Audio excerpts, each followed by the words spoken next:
세상 가운데서 항상 지켜주시고 또 우리 함께하여 주셨다가 오늘 또 금요 영성을 할 수 있도록 우리들을 또 불러주시니 감사를 드립니다. 오늘 아버지 이 시간 정말 우리가 하나님 아버지의 말씀을 또 통해서 우리가 온전하게 세워지는 시간 되게 하여 주시고 깨닫는 은혜의 시간 되도록 성령이 이곳에 충만하게 임재하시고 함께하여 주시옵소서. 모든 걸 주께 의지합니다. 찬양으로 우리 마음의 문을 열고 아버지 이 시간도 정말로 아버지 앞에 예배드리오니 모든 걸 주여 받으시고 이끌어 주옵소서. 예수님의 이름으로 기도드리옵나이다. 아멘.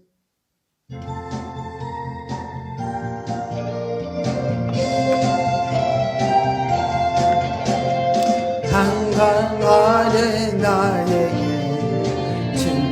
짐지모셔서 못 박힌 손 내밀며 오라 하시네. 주님을 맞이하는 나의 마음에 성령의 담비가 내려옵니다. 나의 마음이 주님께 열리었느냐. 믿음으로 주 말씀을 받을 수 있나. 주여 나의 마음이 갈급하오니 성령의 빗소리 젖어집니다. 모든 것을 믿음으로 간구하는가. 말씀을 의지하여 응답받으라. 주님께 모든 영광 전부 드리고 겸손의 자리에 낮아 있으라.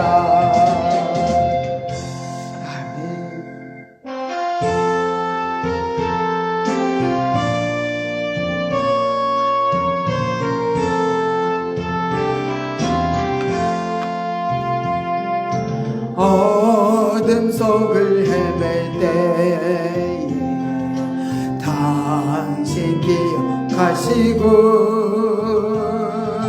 혼자 절망했을 때에도 당신이 곁에 계셨네. 주여 내가 알게 하소서. 주님 나를 사랑하시는 난 이제 주께 가오니 주의 사람 되게 하소서. 주님 손길 나의 아픔 어루만져 주시고 나의 모든 가난함을 세상에 살게 하시니 주여 내가 알게 하소서. 당신의 시 무엇인지를 내 마음 주께 드리니 주와 하나 되게 하소서. 주님 사랑 우리 마음에 넘쳐나게 하시고 사랑하는 형제들 우리 하나가 되게 하소서. 주여 내가 알게 하소서. 주님 여기 함께 계시는 당신어 내 모든 영재 주의 기쁨 되게 하소서. 아멘.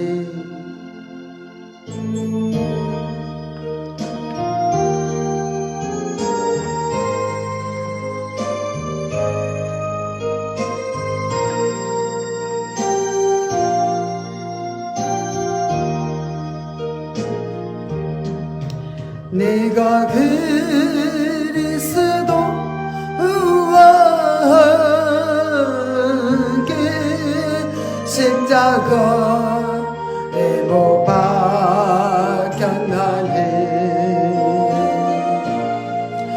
그런즉 이제 내가 산 것 아니요 오직 내 안에 예수께서 사실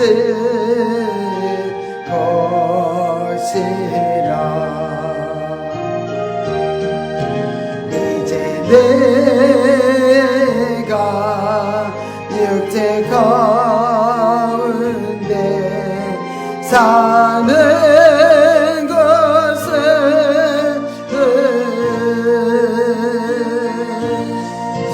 나를 사랑하사 저기 버리신 예수의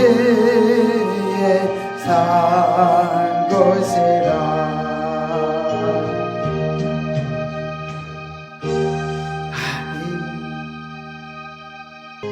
기도하는 시간 갖겠습니다. 주여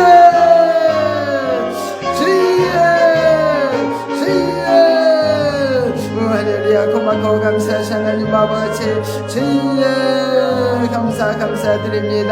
하나님 주님 오신 날이 날마다 가까워지는 가운데 아버지 앞에서 우리를 사모하며 아버지 주님을 기다립니다. 주여 아버지 그렇게 선선하게 아버지 앞에서 우리가 하나님의 아버지 앞에서 준비된 그릇이 되어야 될 줄 믿사옵나이다. 아버지 주여 우리의 신부단장이 되어질 수 있도록 아버지 앞에서 말씀으로 무장하게 하시고 아버지 앞에서 기도로 무장하시도록 성령님 아버지의 시간에 통치하시고 함께하여 주옵소서. 오 할렐루야. 하나님 아버지 말씀하셔서 아버지 주님 이곳에 충만하게 아버지 앞에서 임하여서 아버지 앞에서 우리의 영의 지각을 열어주시고 아버지 앞에서 영의 직관을 열어주셔서 하나님의 아버지 앞에서 뜻을 분별할 수 있게 하여 주시옵소서. 주의 말씀드리는 자는 받는 자가 아버지 앞에서 안정이 되어져서 아버지 앞에서 온전히 아버지 앞에 영광 돌릴 수 있는 주의 모든 시간 되게 하여 주시옵소서. 온전히 아버지 앞에 모든 걸 맡깁니다. 주님 영광 받아 주시옵소서. 원하세세세스 말씀을 이렇게 주여 모든 길을 열어주시고 아버지 앞에서 우리를 분별하게 하소서. 말씀을 깨닫게 하소서. 주여 하나님 모든 걸 지켜야 합니다. 주여 하나님 주장하신 그런 주시옵소서. 오 주여 성령님을 나타나시옵소서. 성령님을 이곳에 충만히 임자하여 주시옵소서. 주의 약한 인심을 틈나지 않도록 막아주시고 하나님 앞에 온전 영광 돌릴 수 있는 아버지 앞에서 복된 시간 되도록 인도하여 주시옵소서. 아버지의 모든 걸 주께 의지하며 예수님의 이름으로 기도드리옵나이다. 아멘. 전능하사 천지를 만드신 하나님 아버지를 내가 믿사오며 그의 아들 우리 주 예수 그리스도를 믿사오니 이는 성령으로 잉태하사 동정녀 마리아에게 나시고 본디오 빌라도에게 고난을 받으사 십자가에 못 박혀 죽으시고 장사한 지 사흘 만에 죽은 자 가운데서 다시 살아나시며 하늘에 오르사 전능하신 하나님 우편에 앉아 계시다가 저리로서 산자와 죽은 자를 심판하러 오시리라. 성령을 믿사오며 거룩한 공예와 성도가 서로 교통하는 것과 죄를 사하여 주시는 것과 몸이 다시 사는 것과 영원히 사는 것을 믿사옵나이다. 아멘. 오늘은 요한계시록 1장을 보겠습니다.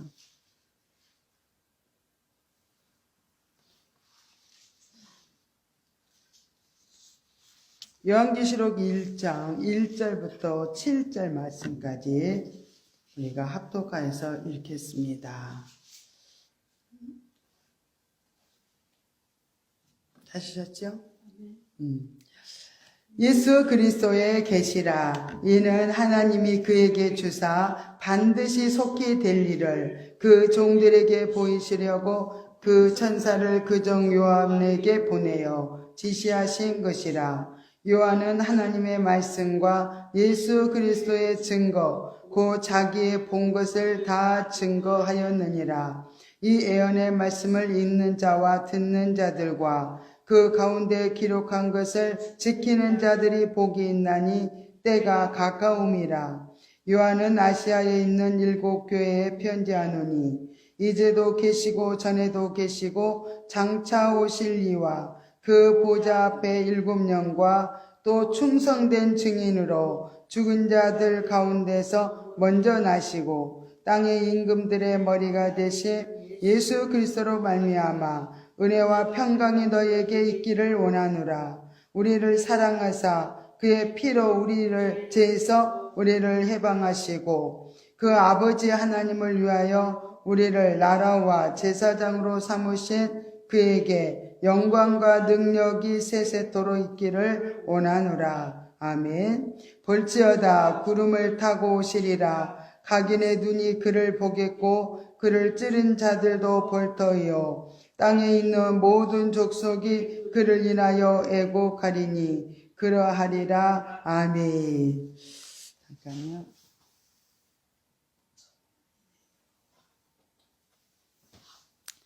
하나님 아버지 감사를 드립니다. 이 시간도 이 계시록의 아버지의 말씀을 잘 아버지하면서 또 깨달아 알 수 있도록 지혜와 계시형을 부어 주시옵소서. 주님만 나타나시옵소서. 우리에게 아버지 온전히 우리를 통치하시고 이끌어 주셔서 정말로 온전히 아버지 우리가 단장되는 시간, 정말 무장하는 시간 되어지도록 인도하여 주옵소서. 모든 걸 주께 의지하며 예수님의 이름으로 기도드리옵나이다. 아멘. 우리가 먼저 우리가 해야 될 것은 신부 단장이 중요하지요. 그래서 신부 단장을 우리가 해 나가는 길은 무엇보다도 육신의 나를 부인하는 것이 굉장히 중요합니다. 그래서 왜 그러냐면 우리는 세상에 살다 보니까 육신의 생각이 가득 채워져 있어요. 그래서 마음이 굉장히 혼란하고 복잡하고 이렇게 비빔밥처럼 이렇게 참 혼합되어 있는 마음이기 때문에 이 마음을 가지고 주님을 아무리 주님 내 안에 오시옵소서, 주님 맞이합니다, 이렇게 아무리 초청을 해도 우리 마음에 들어올 공간이 없는 거예요. 그래서 주님이 우리 가운데 충만히 임하셔서 우리와 동행하기를 원하시지만은 이제 그 부분이 안 되기 때문에 우리는 부지런히 하나님이 기뻐하지 않는 정말 또 하나님께서 심지 않는 모든 것을 뽑아내는 게 중요해요. 그래서 우리가 마태복음 15장에 보면은 13절부터 20절에 보면 내 천부께서 심으시지 않은 것은 뽑히리라. 그래서 우리 안에 하나님이 심어 놓으신 것이 있는데 그 예 것은 다도 우리가 심어 놓은 거, 또 우리가 세상 삶을 살면서 여러 가지로 심겨진 게 너무너무 많이 있는 거예요.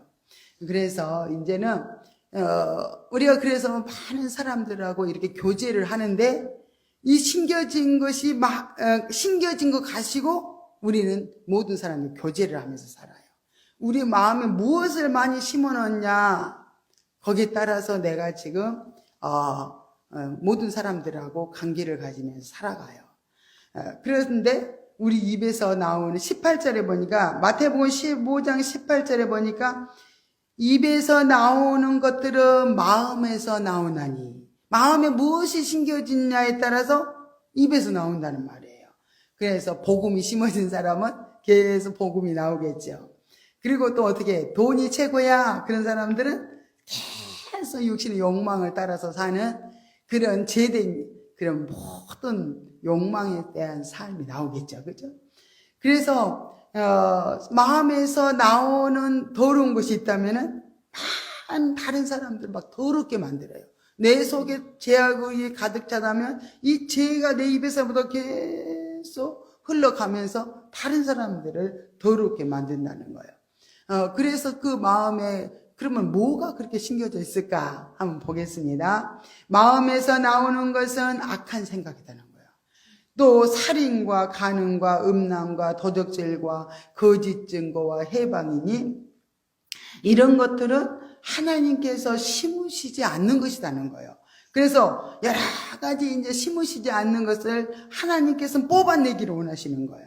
그래서 성령 하나님께서는 우리의 여러 가지 사건도 붙이고 환경도 붙이고 문제도 붙이고 대인관계도 붙이면서 계속 우리 안에 그 악한 생각들을 들춰주시는 거예요. 계속 들춰주시면은 우리는 어떻게 이건 마귀가 준 것이 아니라 하나님이 내 속에 이렇게 악한 것들을 들춰주시는구나. 그것만 깨달아도 우리가 죄를 짓지 않아요. 그러면서 하나님이 들춰주신 것을 이제는 부끄럽잖아요. 그래서 조용히 이걸 내가 입술로 고백하기가 부끄러운 것들이 그 악한 것들 이렇게 주님이 파쇄하여서 딱 드러내주시는 거예요. 그럼 사건 속에서, 환경 속에서, 문제 속에서 그러면 조용히 주님 앞에 내가 어떻게 해요? 이제 고백을 하는 거예요. 이 죄 담당자가 누구시다 그랬어요? 예수 그리스도셔요. 그래서 예수님 이 죄 가지고 왔습니다 하면서 이제는 고백을 하는 거예요. 그럼 내 속에 이렇게 정말 남을 정말 죽이고 싶어하는 마음이 있다. 그러면 주님 내 속에 이렇게 악하고 우추하고 더러운 악랄한 마음이 있네요.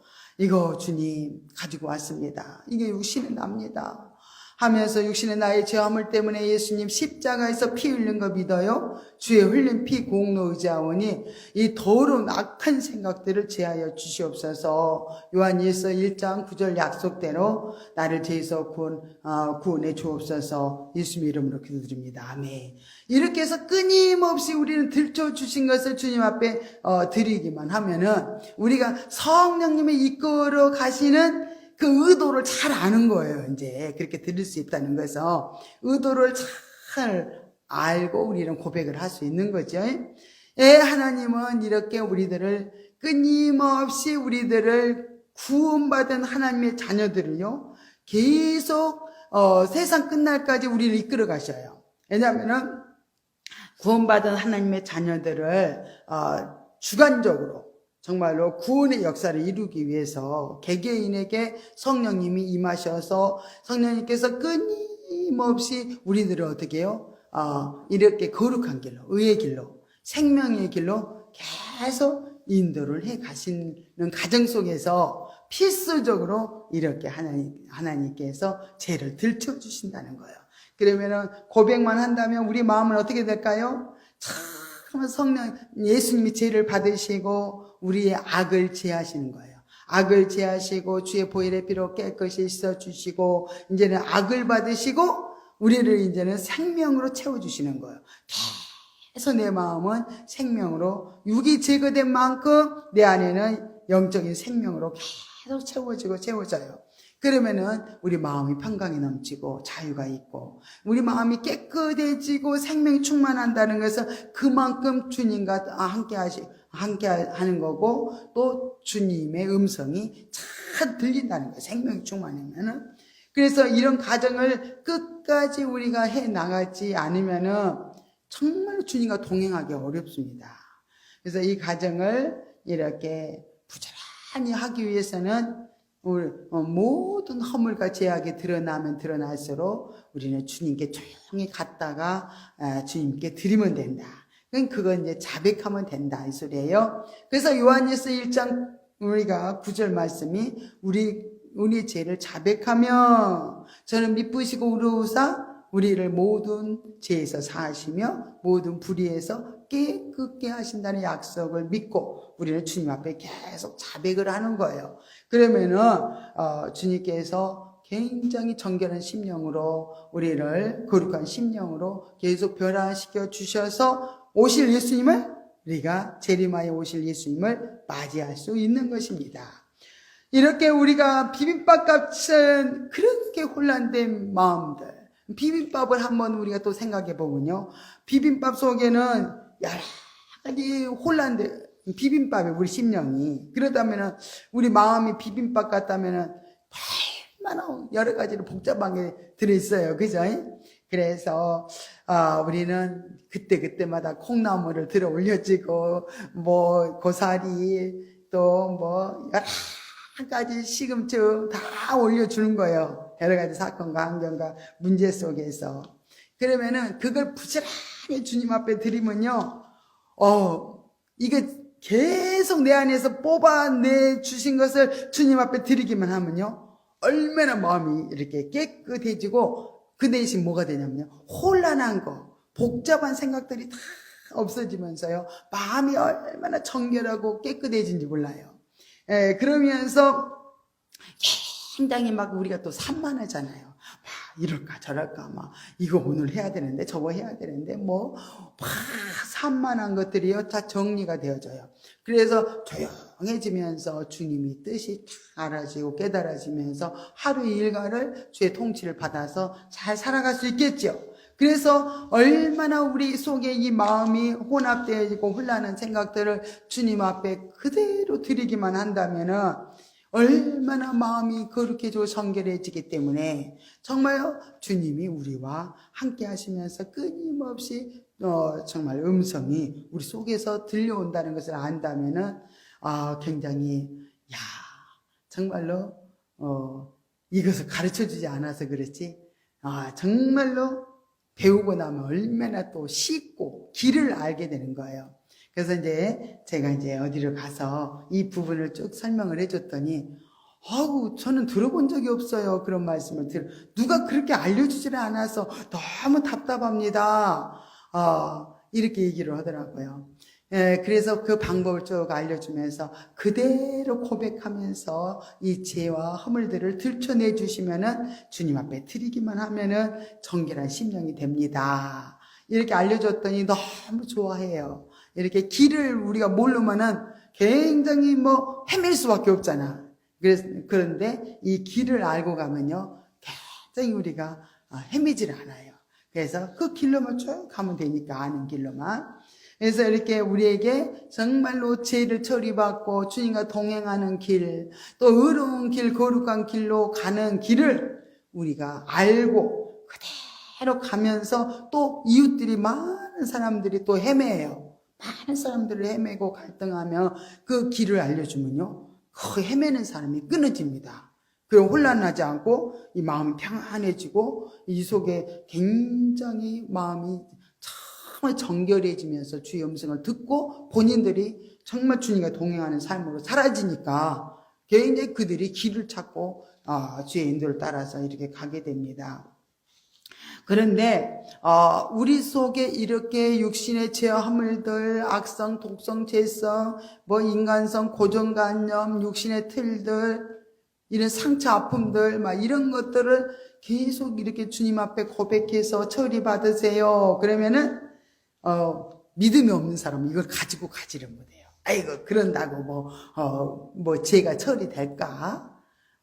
믿지도 않고 또 고백을 아무리 해보세요. 고백하고 하나님 앞에 자백하면 참 이 죄가 제거됩니다. 그래도 진짜 고백 안 합니다. 그래서 이 말씀을요, 끊임없이 들은 사람들은 나도 한번 해볼까? 이렇게 생각을 하고 죄를 고백을 해보면서 고백했더니 마음이 평안해지고 막 이 속에 막 엉클어졌던 것들, 막 혼합되었던 그 생각들이요, 이렇게 딱 분리가 되는 거예요. 영의 생각, 육의 생각이 분리되면서 굉장히 마음이 정결해짐을 깨달으니까 이 맛을 본 사람들이 어떻게 해요?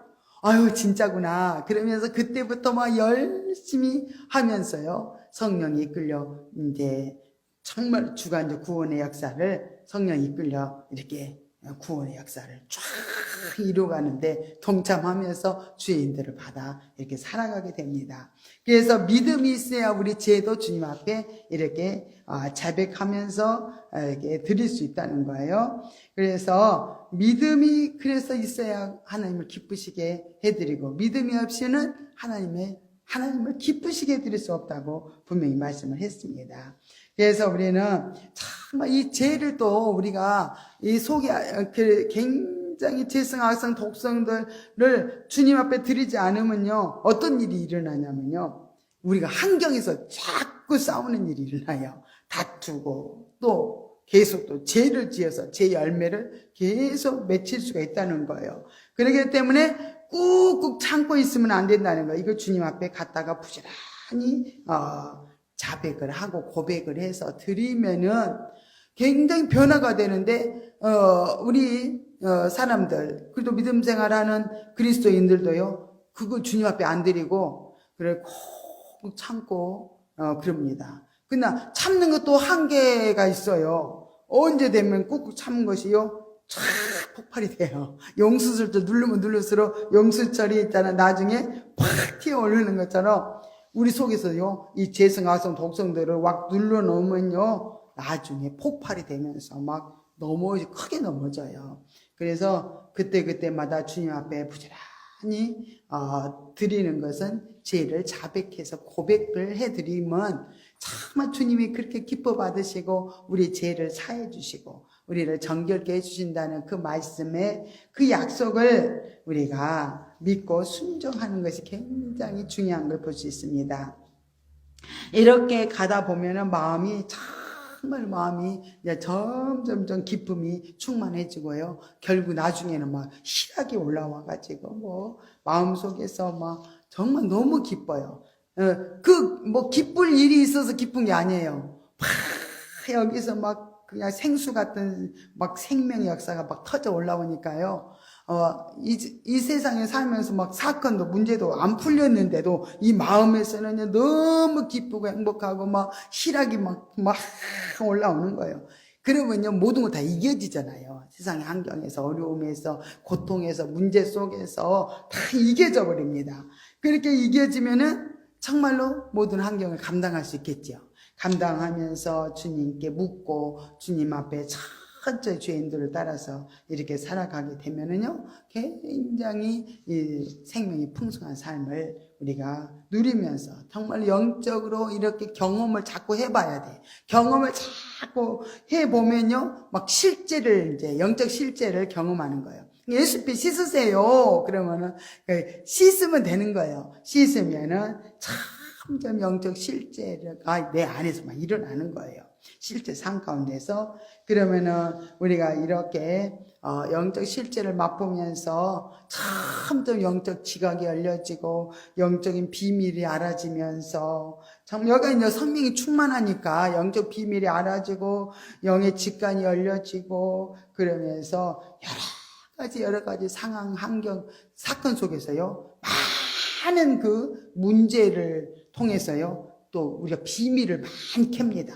하나님이 그 의도로 하는 목적을 알게 되니까 얼마나 기쁜지 몰라. 문제가 있어도요 그 문제를 빨리 풀려고 막 안달박달 했다면요 이제는 주님이 이 문제를 주신 이유를 알게 되니까 이제 넉넉하게 기다리면서 하나님이 말씀에 차제 순종하면서 이렇게 넉넉하게 가게 됩니다. 이런 삶이 있다는 것을 정말로 우리가 알고 부지런히 이 삶을 우리는 살아가면서 다시 오실 예수님을 기다리고 가는 것이 정말로 중요해요. 내가 되지도 않았는데 주님 오시옵소서 이런다면은 주님 오실 때 어떻게 우리가 맞이할 수가 있겠어요. 그래서 이렇게 이것을 먼저 철저히 준비하고 그래서 우리가 내 마음에 충만한 영으로 가득 채워질 때 정말 모든 주님 모시고 또 이 요한계시록에서 약속한 그 약속의 말씀을 믿고 살아간다면 굉장히 넉넉하게 이겨지고 또 기다리는 가운데 정말로 기쁨과 은혜가 충만하게 이루어질 줄 믿습니다. 그럼 요한계시록으로 들어갑니다. 서론 부분을 보면요. 요한계시록은 맨 마지막 부분에 나온 책이죠. 누가 지었어요? 사도 요한이 밤모섬에서 유배되어 갔다가 밤모섬에서 주님으로 받은 계시입니다. 이 계시의 핵심은 재림 메시아와 또 하나님의 부름을 받아서 소망 가운데 살아가는 성도들에게 구원과 또 인류의 심판에 대해서 이렇게 모든 전반적인 부분들을 이렇게 다루고 있는 것이 하나님의 이 계시인 것을 볼 수 있습니다. 이 계시의 말씀을 읽는 자들과 또 듣는 자들과 또 그 가운데 기록한 것을 지키는 자들에게 이렇게 특별한 이렇게 축복의 약속이 되어 있어요. 왜냐하면은 그 축복된 약속을 이제 또 이제 쭉 세 가지로 보겠습니다.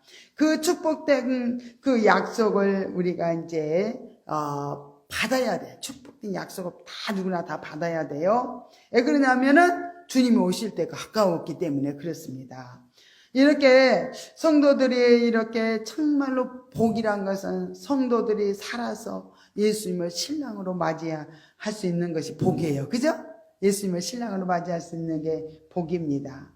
또 성도들이 누릴 수 있는 가장 영광된 또 축복이기도 합니다.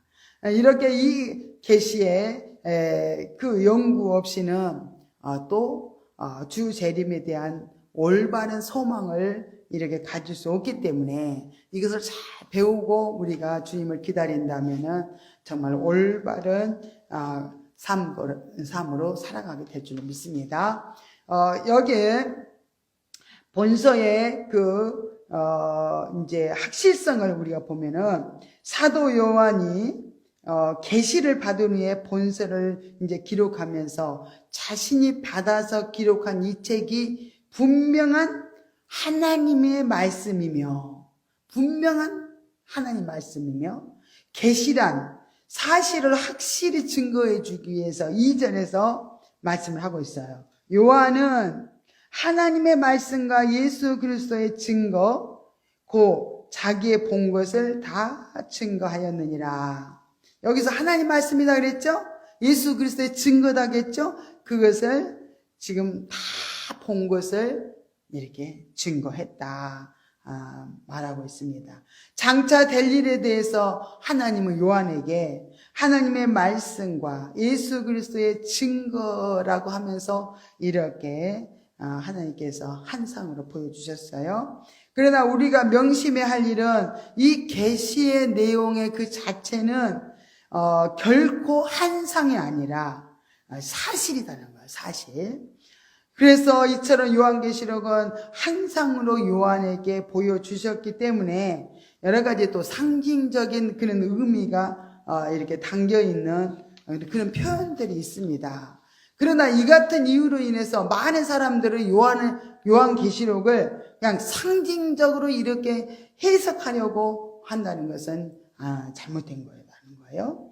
그러나 이 같은 요한계시록을 이제 계시된 말씀을 떠나서 정말 자기가 만들어 놓은 신학에 따라서 또 자기의 생각대로 이 요한계시록을 해석하는 그런 잘못을 저지를 수밖에 없습니다. 왜냐하면은 요한계시록을 상징적으로 푼다면은 그렇게 잘못을 이렇게 잘못된 길로 갈 수밖에 없다는 거예요.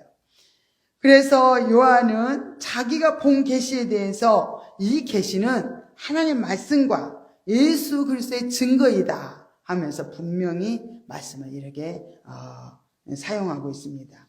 그러므로 요한계시록의 그 상징적인 문장이 정말로 아니라 하나님의 말씀과 예수 그리스도의 증거이기 때문에 우리가 이것을 상징적으로 해석한다면 하나님의 말씀일 수도 없어요. 이게 상징적으로 요한계시록을 풀어버린다면 하나님의 말씀일 수도 없고 예수 그리스도의 증거일 수도 없다는 거예요. 상징적으로 풀면. 그래서 요한계시록은 이렇게 장차 될 일에 대한 계시이므로 그 내용 중에 상징적인 표현이 있을 수 있다는 거예요.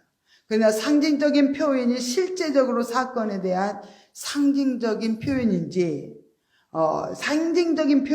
내용 자체를 이렇게 상징적으로 해석해도 된다는 그런 의미는 아니다는 거예요.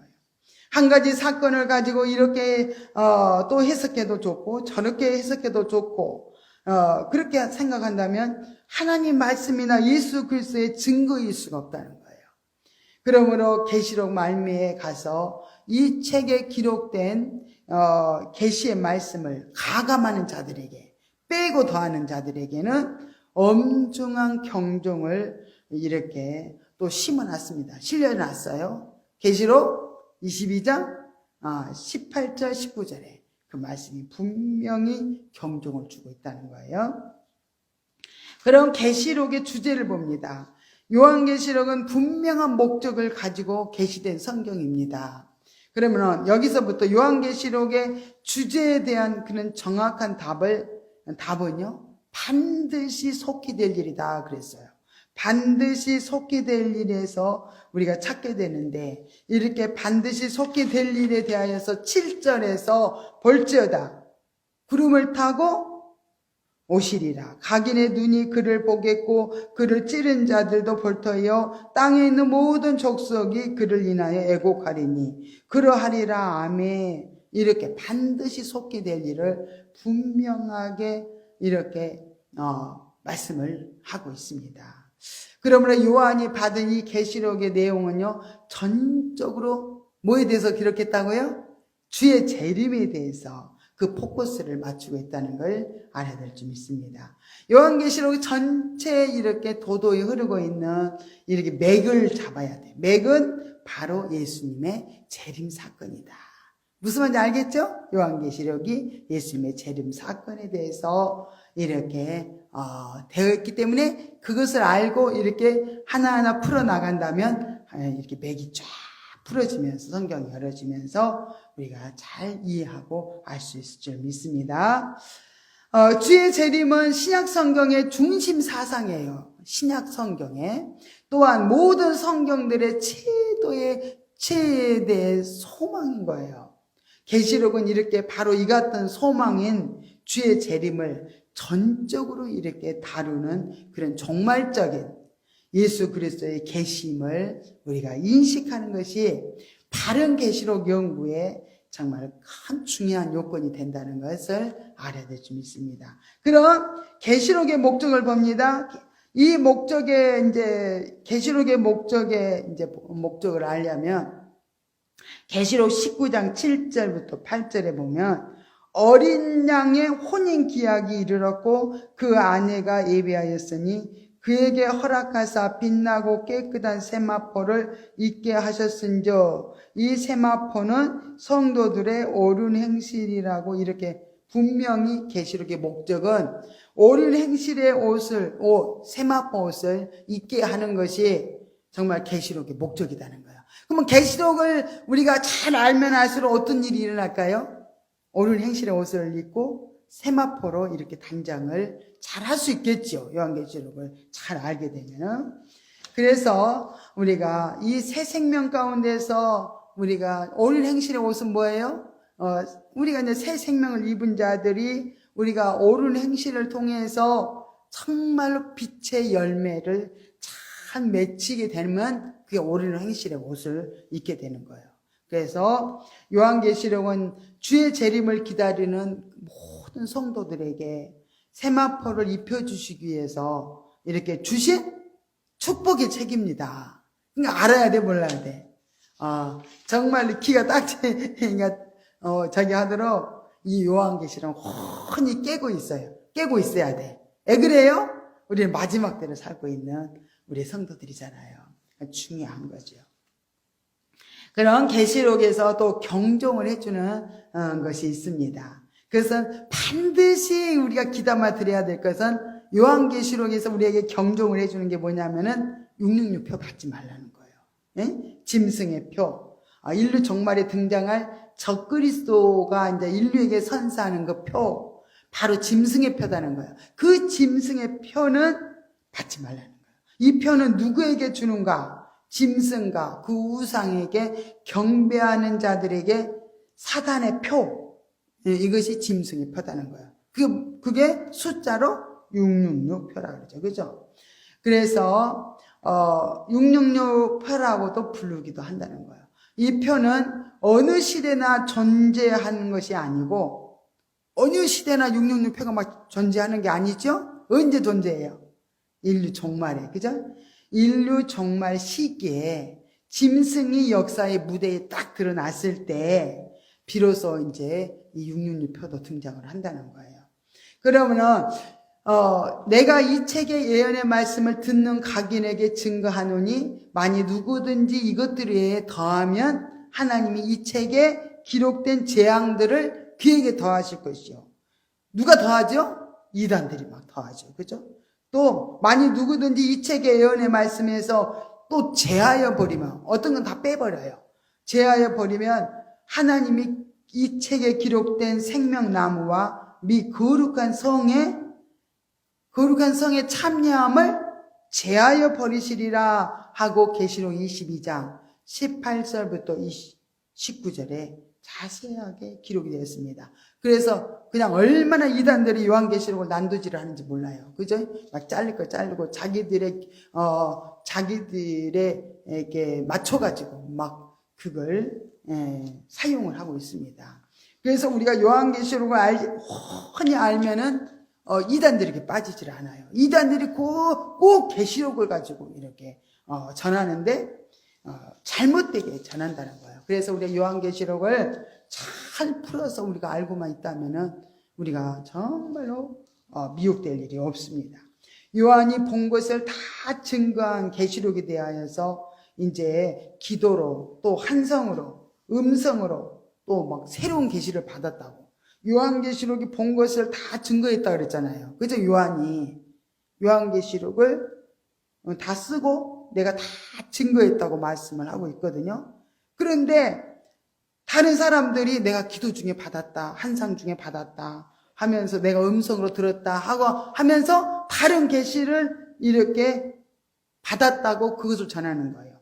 그러면은 안 된다는 거예요. 이 계시의 한계를 뛰어넘어서 새로운 계시의 형태로 이렇게 보태거나 해석상 약간의 차이가 있지만은 계시의 근본적인 뿌리를 뒤흔들거나 또 어떻게 해요?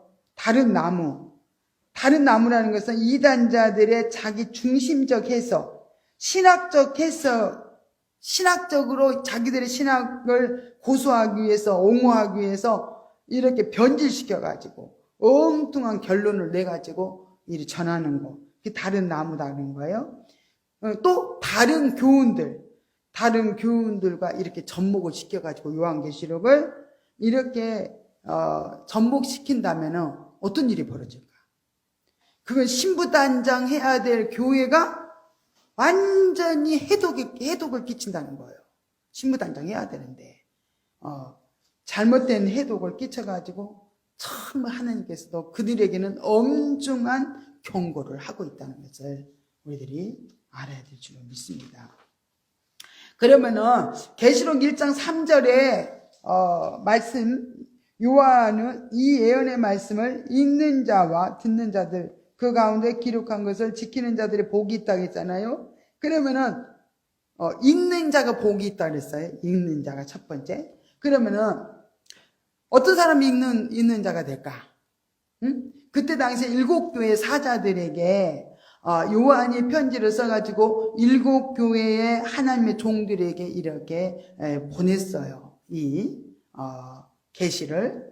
그러나 이 계시를 요한에게 보여주신 이유는 요한에게 필요해서가 아니라 7교회를 목회하는 주의 종들에게 이렇게 필요하기 때문에 요한에게 계시하시고 7교회 사자들에게 편지를 써서 하나님께서 보내실 것을 이렇게 명하셨어요. 그래서 이제 보낸 거죠. 그래서 1절에 보면 1절에 나와 있는 계시의 전달 그런 과정을 이렇게 보면은 누가 제일 먼저 이 전달 과정은요 순서가 있어요. 하나님이 누구에게 주셨어요? 예수 그리스도에게 그 계시를 주셨어요. 그러면은 이 계시를 받아서 또 천사가 누구한테 전했어요? 사도 요한에게 전했어요. 그러면 사도 요한은 받아가지고 누구한테 전했죠? 7교회 사자에게 전했어요. 그러면 요한계시록은 이처럼 이 계시를 받을 대상자가 7교회 사자들인데 여기서 7교회라는 것은 그 당시에 소아시아 지역에 있었던 교회를 이렇게 의미함과 동시에 주님 오시는 날까지 지금 기다리는 지상교회 다 이 계시를 이렇게 보내주신 거예요. 그래서 성경으로 나와 있고 이 계시가 모든 우리 교회에게 다 지금 계시가 전달이 되어서 우리가 읽고 있는 자들이 복이 있다는 거예요. 그래서 지금 계시록을 많은 성도들이 읽지를 않습니다. 이건 무섭다 그러고 잘못 보면은 큰 재앙을 만난다 그러고 그래서 이게 신부단장을 못하고 있는 거예요. 읽어야 되는데 읽어야지 내가 막 영에 깨어나고 막 내가 긴장감을 가지고 막 신부단장을 해 나가는데 계시록을 읽지 않으니까 전혀 신부단장을 안 하는 거예요. 깊은 잠에 이렇게 빠져들어가는 거죠. 얼마나 위험한지 몰라요. 그래서 하나님이 주신 말씀을요, 창세기부터 계시록까지 우리는 훤히 다 깨고 있어야 돼. 알아야 돼. 아는 자가 준비를 할 수 있잖아요. 그래서 이렇게 교회 사자들이랑 교회를 담임하고 있는 모든 하나님의 종들을 말해요. 교회 사자들은. 그러면 요한으로부터 받은 종말에 관한 계시의 편지는 성도들에게 이 목회자들이 이제 교회 사자들, 주의 종들이 이제 읽어야 돼. 읽고 그것을 누구한테 전해줘야 돼요? 성도들에게 반드시 전해줘야 되는 거예요. 성도들에게 읽어줘야 할 책임이 이 목회자들에게 다 있습니다. 그렇게 명령을 했기 때문에 그래요, 주님이. 주님께서 이 계시를 주신 것을 모든 교회와 성도들에게 읽어주어서 그들의 신부 단장을 도와줘야 된다는 거야, 성도들을. 그래서 이 계시를 해줬어요. 신부 단장을 시키는데 목적이 있기 때문에 이 계시를 준 건데 이것을 전하지를 않는다, 주의 종들이. 그러면 안 된다는 거예요. 하나님의 종들은 어느 시대이건 이 계시의 말씀을 성도들에게 잘 이렇게 가르쳐서 그들이 주의 재림을 소망을 가지고 또 이렇게 신부 단장을 갖출 수 있도록 이렇게 해줘야 된다는 것을 분명히 우리는 알 수 있습니다. 주님은 이렇게 읽는 자들에게 이렇게 또 읽는 자, 주의 종들이라 그랬죠. 읽는 자들에게 축복을 약속을 하셨어요. 잘 읽고 전하는 자에게. 마태복음 24장을 봅니다. 우리 마태복음 24장을 보겠어요.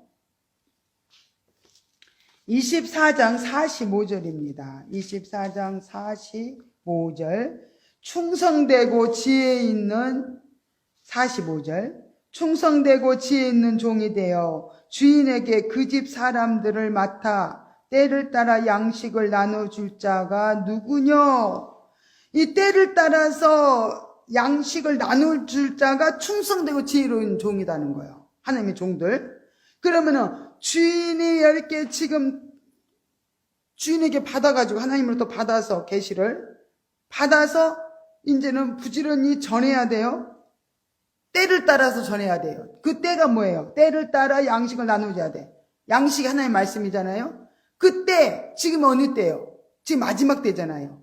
그 마지막 때를 따라서 이 양식을 나누어줘서 그들이 정말로 신부단장을 해야 된다는 거예요.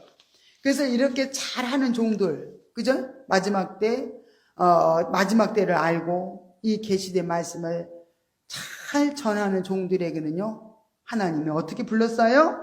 충성되고 지혜로운 종이다. 그런 말씀을 들어요. 근데 요한계시록 하나도 안 전하다. 전하지도 않고 알지도 못한다. 그러면은 충성되지 못하는 거죠. 지혜로운 종이 아닌 거죠. 그래서 아름다운 이렇게 하나님은 명칭을 주셨다는 거예요. 전하는 자에게 충성되고 지혜로운 종이다. 그들에게는 주인이 올 때 잘했다 하면서 그 주인은 종에게 복을 내린다는 것을 알아야 됩니다. 이 격려의 말씀을 주시면서 이 계시의 말씀을 부지런히 이제는 목회자들은 연구를 해야 돼. 연구하고 그분이 명한 뜻을 깨달아서 성도들에게 전해줄 그런 책임이 있다는 것을 우리 알아둘 줄 믿습니다. 저도 다니엘서 공부할 때요, 요한계시랑 공부할 때 얼마나 혼란하고 복잡했는지 몰라요. 그렇지만은 또 보고 또 보고 또 배우고 계속 말씀을 또 보니까 정말로 이렇게 쉽게 알아지고 깨달아지게 하나님이 해주셨어요. 그래서 우리는 반드시 또 하나님이 명령하신 거니까 그대로 전해야 될 책임이 있기 때문에 반드시 누구나 하나님의 종들은 해야 됩니다. 이를 소홀히 하는 종들은 악한 종이라고 이렇게 책망을 받는다는 거예요. 주님이 오시는 날 어미 때리고 예식하는 자에 받는 율에 처하는 처벌을 면치 못할 것이라고요 경종을 해줬어요. 마태복음 24장 48절부터 51절, 이사야 29장 10절부터 12절에 그렇게 예식하는 자의 받는 율에 처하는 처벌을 면치 못할 것이라고 그렇게 경종을 해줬다는 거예요. 잘 전해줘야 되겠죠, 그죠? 그러면은 듣는 자들이 또 복이 있다 그랬죠? 읽는 자와 듣는 자들은 복이 있다고 했는데, 그러면 듣는 자들이란 일곱 교회 성도들이죠. 또 정교회 시대의 모든 성도들이 다 해당됩니다. 그리고 듣는 자들은 그 말씀을 반드시 또 지켜야 돼. 듣기만 하고 안 지키면은 안 되는 거예요. 말씀을 들었으면 반드시 지키는 자에 복이 있다고 그랬잖아요. 듣는 자들은 그 말씀을 반드시 지켜야 된다. 지키는 자만이 뭘 열매를 맺어요? 열매를 맺는다는 거야. 우리 아무리 가르쳐줘도 지키지 않는 사람들 있죠, 그죠? 예수피 하세요, 절대 안 해요. 물으세요, 절대 안 물어요. 그러면은 열매가 없겠죠, 그죠? 지키는 자들이 열매가 맺으며 듣기만 하는 자는요 스스로 자기를 속이는 자다는 거예요. 누가복음 8장 15절에 말씀하고 있습니다. 스스로 속이는 자 안 되잖아요, 그죠? 예언의 말씀을 들어야 할 이유는 주님은 곧 재림하시기 때문에, 주님 재림에 대한 믿음의 실상이 이루어진 자만이 신부단장을 할 수 있기 때문에 이렇게 반드시 이렇게 우리가 듣고 지켜야 된다는 것을 말씀하고 있습니다. 그러면은 이 읽는 자들에게 그러면은 약속된 복이 있어요. 그 복은 무슨 복일까? 대환란에서 보호받을 수 있는 복을 약속하셨어요. 대환란이 언제다 그랬죠? 7년 환란 중에서도 대환란은 마귀의 통치를 적그리스도가 통치하는 후 3년 반에 그때가 대환란이에요. 그때 뭐 전쟁 나죠, 뭐 그냥 적그리스도가 통치하죠, 후 3년 반에. 그때 환란을 받지 않게 해준다는 약속이에요. 어떤 사람에게? 약속하신 이 말씀을 읽고 듣는 자들에게, 듣고 지키는 자에게 이렇게 하나님이 대환란에서 후 3년 반의 그 무서운 대환란에서 보호받게 해주겠다는 약속을 하신 거예요. 무슨 말인지 알겠죠? 주님이 재림하신 시기는 이렇게 엄청난 환란과도 연관이 되어 있어요. 환란 시대에 예수님이 재림하시거든요. 우리가 마가복음 13장 24절부터 26절에 보면 그때 그 환란 후 해가 어두워지며 달이 빛을 내지 아니하며 별들이 하늘에서 떨어지며 하늘에 있는 권능들이 흔들리리라. 그때 인자가 구름을 타고 큰 권능과 영광으로 오는 것을 사람들이 보리라고 이렇게 마가복음 13장에 말씀을 해놓고 계시잖아요. 그래서 주님 재림을 중심으로 이렇게 발생하는 인류 종말의 환란 기간. 응? 주님 오실 때는 후 3년만 끝무렵에 오시거든요. 그래서 끝무렵에 이렇게 오시는데 7년 엄밀히 따지면 7년 환란이 아니라 후 3년 반 환란을 끝무렵에 예수님이 재림하시거든요. 우리 교회 시대는 회개하고 신부단장한 사람들은 예비처로 들어가잖아요. 그죠? 예비처로 가 있어요. 보호를 받고 있습니다. 후 3년 만에는 준비하지 않고 말씀 지키지 않고 재림 준비하지 않고 신부단장 안 한 사람은 다 후 3년 반으로 이렇게 넘어갑니다. 적그리스도 통째로 넘어가죠. 그런 사실을 안다면 정말로 얼마나 감사한지 몰라요. 어떻게 하다가 요한계시록을 배우고 이렇게 또 읽고 지키고 이렇게 살게 됐을까? 감사할 일입니다. 예수님의 재림이 있으니 이 땅에는 이 세상에 속한 처음 창조한 것들을요 다 진멸시키는 그런 마지막 심판이 임하게 됩니다. 그 심판 때가 일곱째 대접 심판 때에 그렇게 막 놀라운 이 땅에는 어마어마한 심판이 있습니다. 그래서 계시록 16장 17절부터 21절에 일곱째 대접 심판은요, 정말 마지막 정말 온 세상을 진멸하는 그런 마지막 심판이 임하게 된다는 거예요. 이 심판은 베드로 사도가 예언한 것처럼 하늘이 큰 소리로 떠나가고, 일곱째 대접 심판이 이루어질 때는요, 하늘이 큰 소리로 떠나가 버려요. 체질이 뜨거운 불에 막 풀어져 버려요. 땅과 그 중에 있는 모든 일이 다 드러나 버려요. 이렇게 말씀하신 대로 최종적인 불의 심판을 이렇게 베드로후서 3장 10절에 이렇게 말씀을 하고 있습니다. 이때 이 지상에 남아있는 모든 생명체는 하나도 남김없이 다 소멸해 버려요. 그렇기 때문에 하나님께서는 그의 백성들을 이 땅에다 둘 수 없잖아요. 보호처도 이 땅에 있죠? 그러면 이 땅에 있는 보호처 안에 들어가 있던 그 백성, 성도들, 그들도 건져내야 되기 때문에, 그들 불가피하게 이 일곱째 대접 심판의 때 엄청난 땅에 불로 심판을 하는 환난 때, 이제는 하늘로, 뭐라 그러지? 하늘로 휴거되어 올라갑니다. 보호처에 있는 사람들도 올라가고, 후 3년 반을 잘 통과한 사람들도 같이 이렇게 보호처로 이렇게 올라가게 됩니다. 그래서 이 지상에 남아있는 생명체는 하나도 남김없이 다 올라가게 하고 난 다음에 이 세상에는 어떻게 해요? 모든 생명체가 다 불타서 소멸되어 버립니다. 그러나 하나님께서 그의 백성들을 이렇게 그 가운데서 건져내시겠다는 거예요. 그의 백성들을 공중에 끌어올리시는 공중 휴거가 이때 일어납니다. 마태복음 24장 31절, 데살로니가전서 4장 17절에 그렇게 기록을 해놓고 있습니다. 그러나 그의 생명책에 기록되지 못한 인류는, 이게 생명책의 이름이 기록되지 못한 생명들은요, 다 적그리스도 통치를 받아요. 생명책 이름이 기록되어야 되는 것이 중요하죠. 그래서 이렇게 생명책의 이름이 기록되지 못한 모든 인류는 이때 불의 심판 가운데서 멸망을 받게 될 것이라고 말씀을 하고 있습니다. 그러면 세 번째 복을 또 주신다 그랬어요. 그건 새로운 세계가 형성되죠. 천년왕국이죠. 천년왕국에서 1000년 동안 주님과 함께 살아가는 복을 준다는 거예요. 어떤 사람이? 말씀을 읽고 듣고 지킬 자들이 이 계시의 말씀을 이렇게 엄청난 그 축복, 천년왕국에서 1000년 동안 주님과 같이 살아갈 수 있는 복을 주겠다고 약속을 하셨습니다.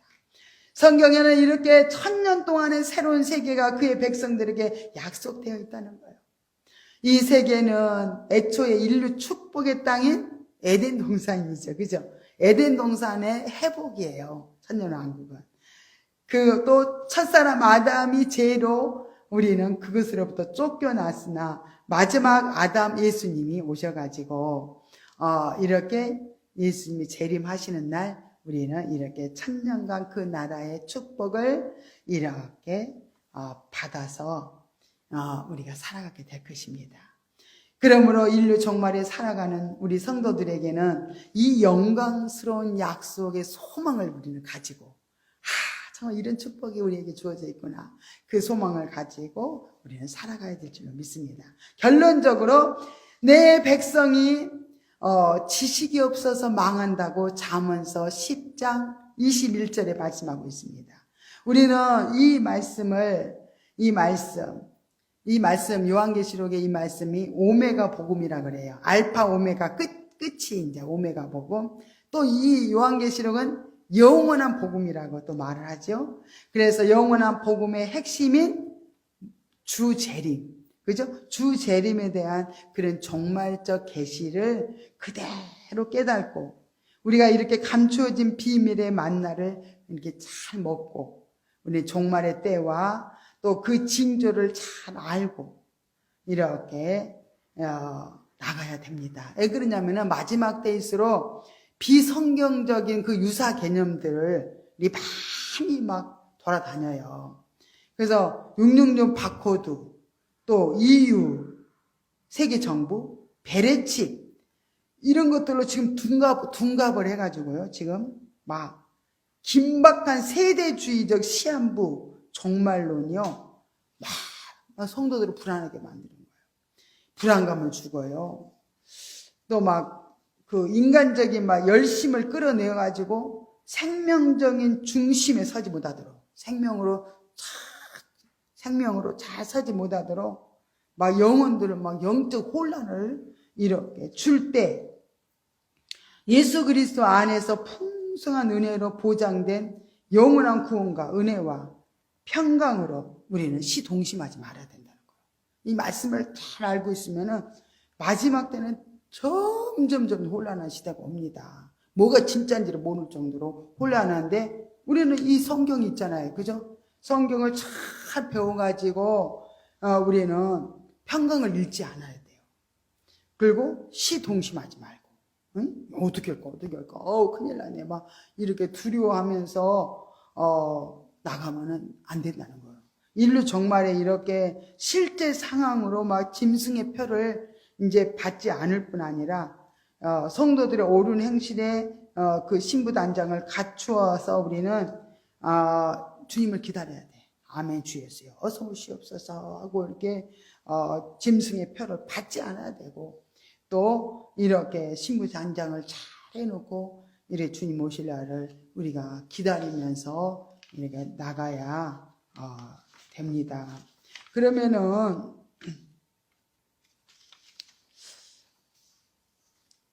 잠깐 우리가 이제 배운 것을 한번 다시 점검을 해드릴게요. 요한계시록의 주제는 뭐라 그랬죠? 주제는 주의 재림.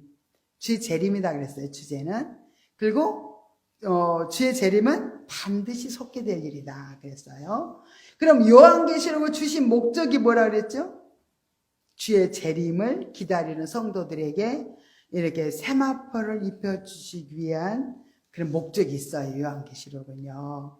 그래서 이 책은 축복의 책이죠. 성도들을 옳은 행실의 옷을 입을 수 있도록 세마포를 갈아입을 수 있도록 이렇게 입혀주는 책이기 때문에 굉장히 목적이 있는 책이에요. 요한계시록에서 경종해 주는 것은 뭐라 그랬죠? 뭘 경종해 줬어요? 짐승의 표, 666 표 받지 말라는 거예요. 그죠? 경종해 준 건. 누구에게 복이 있다고 하셨죠? 누구에게 복이 있다고 했어요? 이 계시된 말씀을 읽는 자들과 또 듣는 자들과 또 지키는 자들이 복이 있다고 했어요. 그래서 우리는 정말로 부지런히 지키는 자까지 돼야 되겠죠? 그러면 교회에게 약속된 3가지 복이 있어요. 아까 3가지 복 말했죠. 첫 번째, 대환란에서 보호받을 수 있게 하겠다. 또 2번째 약속한 복이 뭐예요? 주 재림시 공중으로 휴거된 복을 주겠다. 3번째는 뭐다 했어요? 천년왕국에 들어가서 살 수 있는 복을 주겠다. 3가지 약속을 이렇게 하고 있습니다. 어떤 자에게? 교회에게 약속된 3가지. 읽고 읽는 자들, 듣는 자들, 지키는 자들에게 이런 3가지 복을 주시겠다고 약속을 이렇게 하셨습니다. 그래서 이제 요한계시록을 쭉 이렇게 또 새로운 각도로 이렇게 공부를 해 나가면서 이렇게 공부를 해 나가려고 이렇게 준비하고 있습니다. 기도드리겠습니다. 할렐루야. 고맙고 감사하신 하나님 아버지 은혜와 사랑을 감사드립니다. 이렇게 귀한 아버지 정말 요한계시록 영원한 복음 마지막 아버지 정말로 아버지 영원한 복음을 우리에게 주셔서 정말 신부단장하게 하시고 우리의 영혼을 깨워주셔서 정말로 아버지는 이 세상에 아버지의 마음을 뺏기지 않도록 늘 깨워주시고 또 아버지 마지막에 정말로 주님이 아버지 재림에 오실 때 우리는 아버지 기쁨으로 맞이할 수 있도록 신부단장 시켜주는 정말 축복된 아버지 말씀이라는 것을 배웠습니다. 또 우리 3가지 복을 주었는데 우리는 이 계시된 약속을 또 있는 자들과 또 듣는 자들과 지키는 자들이 이 세 가지 복을 받게 되는데, 우리들은 정말 저 아버지의 적그리 통치하에서 보호해 주신다는 것과, 또한 천년왕국에 들어가겠다는 것과, 또한 우리가 세 번째 아버지 이렇게 복까지 하나님께서 우리에게 자세하게 이렇게 말씀을 해 주셨습니다. 이 계시된 약속의 말씀을 우리가 잘 아버지 읽고 정말로 우리가 끝까지 정말 준비 잘해서 마지막까지 보호받고 정말 영원히 주님과 아버지 천년왕국을 아버지 남매셔 정말로 누리며 살 수 있도록 축복으로 인도하여 주옵소서. 예수님의 이름으로 간절히 기도드리옵나이다. 아멘. 하늘에 계신 우리 아버지여, 이름이 거룩히 여김을 받으시오며 나라 임하옵시며 뜻이 하늘에서 이룬 것 같이 땅에서도 이루어지이다. 오늘날 우리에게 일용할 양식을 주옵시고 우리가 우리에게 죄 지은 자를 사하여 준 것 같이 우리 죄를 사하여 주옵시고 우리를 시험에 들게 하지 마옵시며 다만 악에서 구하옵소서. 대개 나라와 권세와 영광의 아버지께 영원히 있사옵나이다. 아멘. 우리가 또 부지런히 1시간 동안 열심히 기도를 하겠습니다.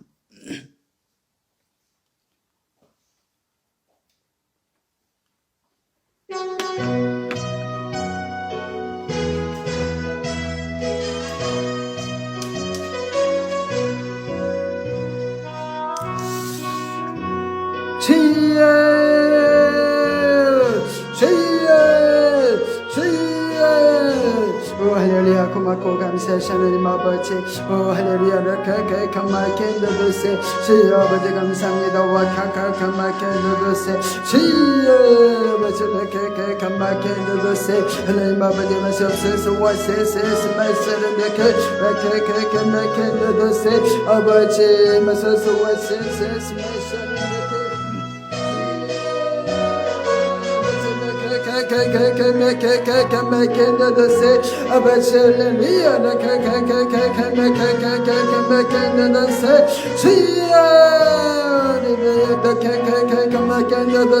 우리 하늘에 깨어나 일어납니다. 주여 아버지 영의 지각을 알자 열려주시옵고 아버지 남에서 영적인 길을 열어주셔서 아버지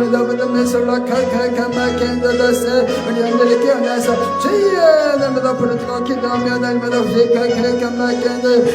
아버지 남에서 안경이 매이지 않게 하시고 하나님 아버지 남에서 정말 실제적인 현재를 아버지 남에서 살아갈 수 있도록 아버지를 내려주시옵소서. 실제적인 아버지 남에서 삶을 살기 위해서는 주여 우리가 아버지 남에서 아버지 남에서 우리가 동행하는 삶이 되어야 됩니다. 주여 아버지 아버지 남에서 인들을 살아가지만 주여 아버지 남에서 미래도 함께 하나님 아버지 남에서 주여 아버지 살아갑니다. 영원한 아버지 남에서 주여 영원한 존재로서 아버지 남에서 살아갈 수 있도록 할마다 아버지 남에서 우리를 이끌어 주시옵기를 원합니다. 아버지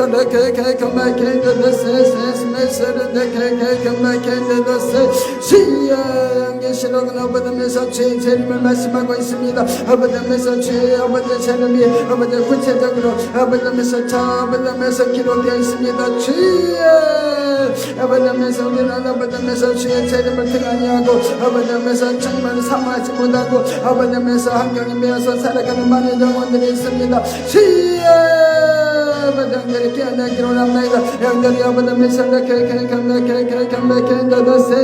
아버지 마시옵소서. 와세세스 메시는 아버지 마소서. 와세세스 메시는 아버지 마소서. 와세세스 메시는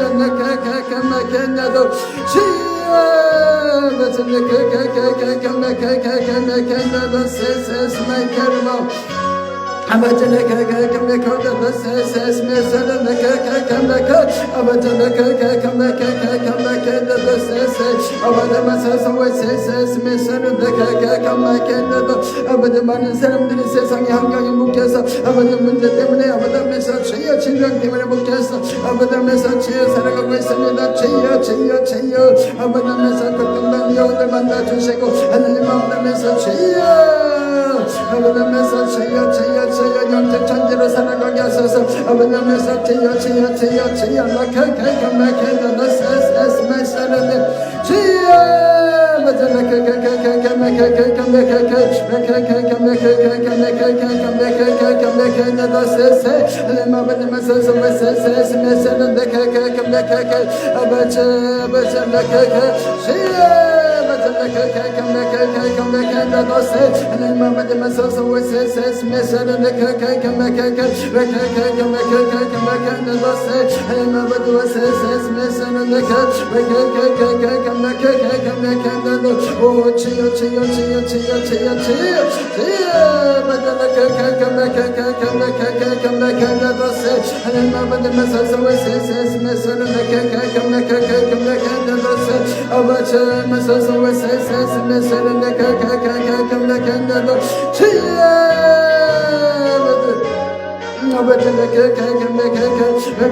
아버지 가족들 형제들을 살릴 수 있는 하나님 아버지 앞에서 널난 친구가 나를 주시기를 원하나이다.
이것에 아버지 놈의 선능력 전부 주시옵소서. 주여 능력과 권능을 던집해 주시옵소서. 하나님 아버지의 선을 부어주시고 하나님 아버지의 선을 학교 바늘을 아버지의 선하게 하시고 아버지 은사가 아버지의 선 충만하게 아버지 부어주시고 하나님 아버지의 선 정말 세상의 선을